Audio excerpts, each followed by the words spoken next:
नमस्ते, मैं अविचल दुबे। देश में एक बार फिर से कोरोना रफ्तार पकड़ता जा रहा है। बीते 24 घंटे में करीब 44,000 कोरोना के नए मरीज सामने आए हैं।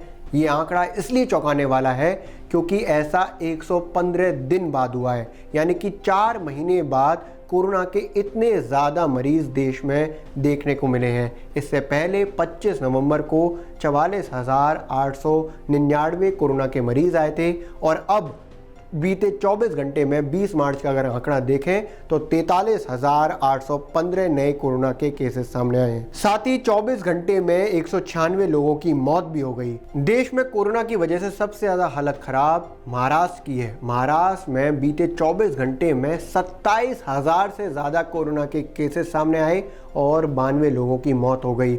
ये 27,000 से ज्यादा केसेस अब तक का सबसे बड़ा रिकॉर्ड है जो महाराष्ट्र से सामने आया है। एक दिन में इतने ज़्यादा केसेस पहले कभी सामने नहीं आए। इसके अलावा 3 राज्य और हैं, वहाँ का भी डेटा मैं आपको बता देता हूँ जहाँ पर कोरोना की वजह से हालत बहुत ख़राब है। पंजाब में बीते 24 घंटे में 1565 मरीज आए हैं और 6 लोगों की मौत हो गई। मध्य प्रदेश में 1308 मरीज आए, 2 लोगों की मौत हो गई। गुजरात में 1565 और 6 लोगों की मौत हो गई। अगर इस पूरे आंकड़े को देखेंगे तो समझ में आएगा कि देश में जो कुल मामले आ रहे हैं उसमें से 75% मामले इन 4 राज्यों में से हैं, महाराष्ट्र, गुजरात, मध्य प्रदेश और पंजाब। इनमें कोरोना की जो रफ्तार है वो बेहद तेज़ है। अब कोरोना की रफ्तार बेहद तेज़ है तो यहाँ पर लगने वाली पाबंदियाँ, लॉकडाउन, इससे जुड़े हुए रेस्ट्रिक्शंस भी तेज होंगी और ऐसा ही हो रहा है। क्योंकि महाराष्ट्र में कोरोना से सबसे ज़्यादा हालत ख़राब है, इसलिए वहीं पर सबसे ज़्यादा रेस्ट्रिक्शंस लगाई जा रही हैं। 15 मार्च से लेकर 21 मार्च तक, यानी कि आज तक जो नागपुर में सख्त लॉकडाउन था उसको बढ़ाकर 31 मार्च तक कर दिया गया है। इसके अलावा महाराष्ट्र के 10 अन्य ज़िलों में भी नाइट कर्फ्यू और अन्य अलग तरह की पाबंदियाँ लगाई गई हैं।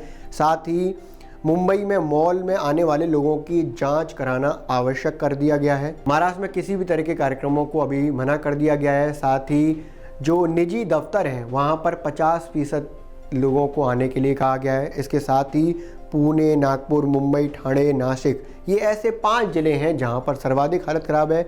इसके अलावा अकोला, परभणी, औरंगाबाद, अमरावती, यहाँ पर भी स्थिति बहुत ख़राब है। इसके अलावा मुंबई में UK, Europe, middle east, south Africa से आने वाले यात्रियों को 14 दिन का क्वारंटीन रखा गया है। इसमें 7 दिन का इंस्टीट्यूशनल क्वारंटीन और 7 दिन का होम क्वारंटीन रखा गया है।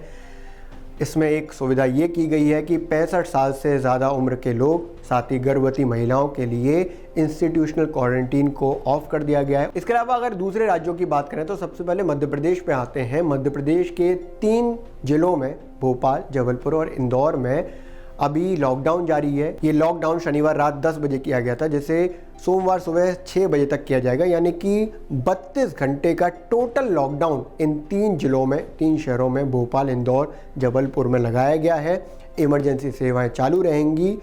साथ ही 31 मार्च तक पूरी तरह से यहाँ पर स्कूल बंद किए गए हैं। अगर गुजरात की बात करें तो गुजरात के 4 शहरों अहमदाबाद, सूरत, राजकोट और वडोदरा, यहाँ पर पहले ही नाइट कर्फ्यू लगा दिया गया था और ये नाइट कर्फ्यू 17 मार्च से 31 मार्च तक चलना है। लेकिन इसमें एक एड ऑन किया गया है और 2 घंटे पहले नाइट कर्फ्यू हो जाएगा, यानी कि अब रात 9 बजे से सुबह 5 बजे तक इन 4 शहरों में नाइट कर्फ्यू रहेगा। कारण साफ है, कोरोना की रफ्तार गुजरात में भी नहीं थम रही है और तेज़ी से वहाँ पर भी नंबर्स इंक्रीज़ हो रहे हैं। पंजाब में कोरोना और लॉकडाउन की बात करें तो वहाँ भी स्थिति बहुत ख़राब है। पंजाब के 11 ज़िलों में किसी न किसी तरह की पाबंदी लगाई गई है, या तो नाइट कर्फ्यू है या फिर कड़ी पाबंदियां लगाई गई हैं। ये ज़िले हैं लुधियाना, जालंधर, पटियाला, मोहाली, अमृतसर, होशियारपुर, कपूरथला, नवाशहर, फतेहगढ़ साहिब, रोपड़ और मोगा। इन जिलों में कड़ी पाबंदियों के साथ नाइट कर्फ्यू लगाया गया है। यहाँ पर भी नाइट कर्फ्यू की जो टाइमिंग है उसमें एड ऑन किया गया है, उसमें 2 घंटे इंक्रीज़ किए गए हैं। 2 घंटे पहले नाइट कर्फ्यू लगा दिया जाएगा।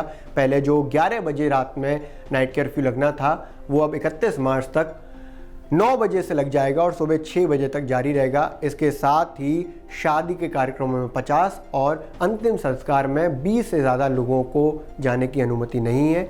शिक्षण संस्थानों को बंद किया गया है। इसके अलावा अगर यूपी की बात करें तो यूपी में नंबर्स तो आ रहे हैं, लेकिन 2 जगह पर अभी रेस्ट्रिक्शंस की गई हैं। बेसिक रेस्ट्रिक्शंस है यूपी के नोएडा और गाज़ियाबाद में धारा 144 लगा दी गई है, जो आगे तक बनी रहेगी।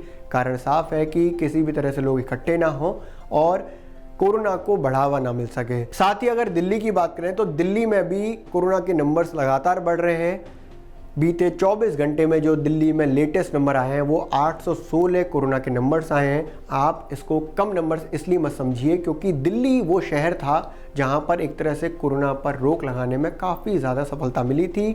कहा गया था कि हर्ड इम्यूनिटी तैयार हो रही है, आधे से ज़्यादा दिल्ली को कोरोना होकर निकल गया है, दिल्ली में 100 से कम नंबर्स आ रहे थे, मौतें नहीं हो रही थी। लेकिन अब वो सब बातें धता बताते हुए कोरोना फिर से तेजी से बढ़त कर रहा है। अगर एक तरह से देखें तो हर रोज़ करीब 100 नंबर्स बढ़ रहे हैं और अब 800 से ज़्यादा नंबर एक दिन में दिल्ली में आने लगे हैं। देश में कोरोना दोगुने तरीके से बढ़ रहा है और इसके साथ ही बढ़ रहा है वो है डर, खौफ। उसका कारण साफ है क्योंकि जहां पर कोरोना इंक्रीज हो रहा है वहां पर लॉकडाउन लगाए जा रहे हैं, सख्त पाबंदियां की जा रही हैं और ऐसा मंजर, ऐसी स्थिति किसी भी शहर की, किसी भी ज़िले की हो सकती है क्योंकि लोकल प्रशासन के पास केवल एक ही इंतज़ाम है, वो है लॉकडाउन।